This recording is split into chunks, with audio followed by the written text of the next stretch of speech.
नमस्कार, आपण पाहत आहात बहुजन हिताय न्यूज, जनसामान्यांचा बुलंद आवाज। हमको बढ़ाने के लिए हमको तो खाने पीने को मोहताज कर दिए तुम लोग। रोड पे आके पड़े हुए, रोड तुम्हारा बड़ा बन रहा है, हम उसमें कोई अड़चना नहीं, हम बैठे भी नहीं रोड पे, लेकिन हमारे रहते घर भी आप तोड़ दे रहे। ये कौन सा बात है? आप चेक कर, हाँ क्यों हुआ ये चेक कर, तो आप हमारे लिए तो न्याय करें। हमसे जीते हुए हमको 4 दिन के अंदर जो इसका ये करे, क्योंकि हमारा बच्चों का मामला है, हमारा नहीं धार्मिक मामला है। वैसे रोड का है पूरा शर्ट वाला है और हम उसको खाने को वहाँ पर रहने को जगह नहीं है। तो 60 मीटर छोड़ के 45 मीटर पीछे जाके तोड़े। रोड से तुम्हारा कोई ताल्लुक नहीं, जो आज तुम्हारा काम चल रहा वो काम में तो ताल्लुक नहीं है ना उसमें। कैसे किया ये थे हम रोड के आगे बैठे हुए, ये तो मैंने से बात कर रहे हैं। आपके गेट तोड़ने वाले नहीं निरामा हॉटेल इथे तोड़ता हॉटेल जिम का रहते तोड़ता नाही गरीबाचे 120 फूट में तोड़तात। ही कोणती पद्धत आहे? म्हणजे महानगरपालिकेची दादागिरी आहे, माणसाला मारतात का शहराचे तुम्ही? और वो बोल रहे हैं कि तुम अगर पूछेंगे तो हम पूरा साफ कर देंगे, इसका क्या मतलब है? ये मदरसा नहीं बात करना कि नहीं करना, हमको चाहिए नहीं। फिर हम तो आज तुमको हमारे बड़े समस्या है, तुम बड़े बात कर हम पूरा साफ कर देंगे, इसका क्या मतलब? दादाजी ने देखो क्या डायरी को तानाशाही हो रही है ना। टाइम है ना, पेमेंट मिल रही है तुमको, तुम्हारा टाइम जा रहा है, तुमसे हम बात कर रहे हैं तो 2 बात हमसे कर लो, हमारे दिल को तसल्ली हो जाएगी। तो कोई नोटिस हम कुछ थोड़ी मांग रहे तुमसे, किसी की वो बता दो तकरार, उसके बाद हम तुम्हारे सरकारी काम में बिल्कुल हड़बड़ी नहीं ला सकते। कोई भी हमको रहते घर में भी रहने दे रहे, तोड़ देंगे किसी के तकरार को, किसी की तकरार तो दिखाओ ना।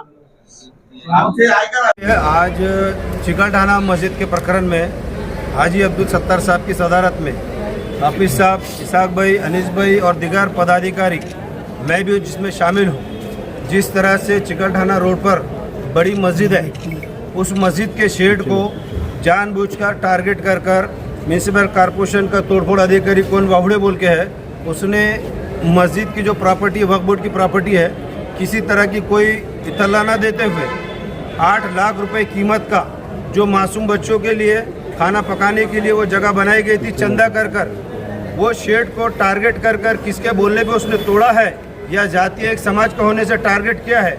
इसलिए आज सभी पदाधिकारी, सभी जिम्मेदार लोग, म्यूनसिपल कॉरपोरेशन के जो स्थानिक प्रशासक है पाटिल साहब, इनको एक डेलीगेशन देकर हमने डिमांड की है कि भाई कहाँ हमारा कसूर है और कहाँ वो अधिकारी का कसूर दिख रहा है, दोनों की जांच पड़ताल करें। क्योंकि हमारा शेड जो है वो रोड से 159 फीट दूर पर है और ना नदी के किनारे है ना रोड के किनारे है, वो तो बीच में है। 8 लाख रुपए कीमत का शेड जानबूझकर तोड़ा गया, जानबूझकर टारगेट किया गया। मासूम बच्चे आज रोड पर है, जिनको ना सर छुपाने को जगह है ना खाना खाने बैठने को जगह है। हमने प्रशासन से कहा कि या तो आप 8 लाख रुपए हमारा मुआवजा दो या हमको शेड बना कर दो, ये दोनों बातें हमने रखी है। और 4 दिन में अगर इसका हमको निर्णय नहीं मिलता तो हम ये सारा प्रकरण कोर्ट में ले जाएंगे और संबंधित अधिकारी को भी जो दंडित करेंगे और पूरा जो है हम मुआवजा कोर्ट के माध्यम से इनके ऊपर दावा ठोक कर वसूल करेंगे। ये बातें सुनने के बाद पाटिल साहब ने हमको आश्वासन दिया कि मैं आपको इसमें 4 दिन में कुछ न कुछ रिजल्ट देता हूँ। पीछे इसके पीछे तोड़ने के पीछे कौन लग रहा है? मस्जिद जो है गिरेवयार्ड मस्जिद एंड दरगाह सैयद सादत एंड दीनी मदरसा चिकलठाना, जो महाराष्ट्र वक्फ बोर्ड में 2006 से रजिस्टर्ड है, जिसकी प्रॉपर्टी 200/150 है, महाराष्ट्र शासन के गैजेट से भी है। हमने शासकीय गिनती बिल्कुल कायदे तौर उसकी गिनती करा के लिए और पूरी लीगल फॉर्मेलिटी करने के बाद सारी बात एकदम इक्वल, उसमें एक कागज भी ना गलत है ना हमारे जो शेड बना वो गलत है। किसी ने दूरी पे 159 फीट के दूर पर है, लगभग बाउंड्री पे एकदम। तो आपको क्या लगता है क्यों ऐसी कार्रवाई की? तो हम उसी बात को लेकर आज जहाँ पाटिल साहब के पास आए तो उन्होंने हमको आश्वासन किया कि भाई मैं इस बात की तह तक जाता हूँ और 4 दिन में आपको इसका कहने के निर्णय देता हूँ। अगर आज हम पुलिस कमिश्नर को भी दे रहे, कलेक्टर साहब को भी दे रहे, जितना एडमिनिस्ट्रेशन लेवल के जो डिपार्टमेंट है, हम सब उसको कार्रवाई दे रहे कि ये जानबूझकर हमारे एक जो है मदरसे को टारगेट किया गया, धार्मिक स्थल को टारगेट किया गया। जो रोड पे टपरे थी, हालांकि वक्फ बोर्ड की जगह थी, लेकिन कोर्ट का मान और सम्मान रखते हुए सदर साहब ने पूरी टपरे हटा दिए, हाफिज साहब ने, इन्होंने मिलकर पूरी टपरे हटा दिए। हम कोऑपरेट करने को पूरी कमेटी तैयार है। डेवलपमेंट करने के लिए कोई रोक रहा नहीं, रोड बनाने के लिए कोई रोक रहा नहीं, लेकिन इस तरह से मासूम बच्चों को जो शेड उन्होंने तोड़कर ये काम किया, ये निहायत गलत है, जिससे एक तरह से इंटेंशन पैदा हो सकता था, लेकिन जिम्मेदारों ने सारे माहौल को संभाला और आज सीधा सीधा कारपोरेशन आके एक डिलिक्शन देके एक नया प्रक्रिया शुरू की है। अगर शायद में उसका रिप्लाई नहीं मिलता तो यकीन हम कोर्ट में जाएंगे। इसके पीछे कौन है, आपको क्या लगता है, क्या साजिश? नहीं, अभी हम किसी पर ब्लेम नहीं कर सकते, क्योंकि अभी तो जांच पड़ताल होना बाकी है। कुछ लोगों की जो है बड़ी बुरी नज़र है उस जगह के क्षेत्र पे, कुछ लोगों के अलग अलग सोच बनी है, वहाँ सारी चीज़ें आती, सब ने झटक पटक कर देख लिए, कुछ हासिल नहीं हुआ।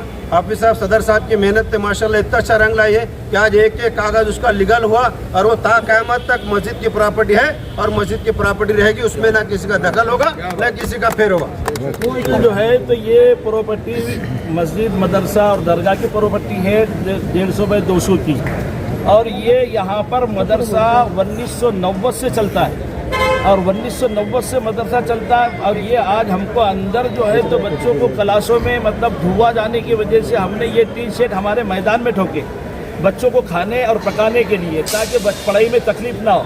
तो हमने उसको एक एक रुपया पूरी बस्ती से जमा करके उसको जमा करने को और बनाने को 2 साल लग गए। 2 साल लगने के बाद में अभी वो मुकम्मल भी नहीं हुआ था। तो ये किसी की कारी करने की वजह से महानगर पालिका के कुछ लोगों ने आकर उसको जो है तो पूछा भी नहीं, कत्ल खाना बोलकर उसको जो है तो शहीद कर दिया, ख़त्म कर दिया।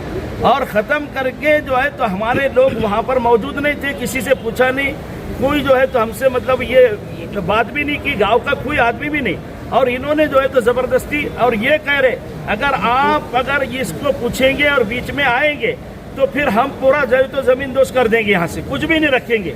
मतलब ये तो ये हुआ कि तुम हुकुमशाही चला रहे और जो तो गरीबों के ऊपर अन्याय कर रहे, गरीबों को जो तो मतलब सता रहे, सुनने को कैसे तैयार नहीं है। ये यानी तुम जो है तो मतलब हमारे दुश्मन है क्या?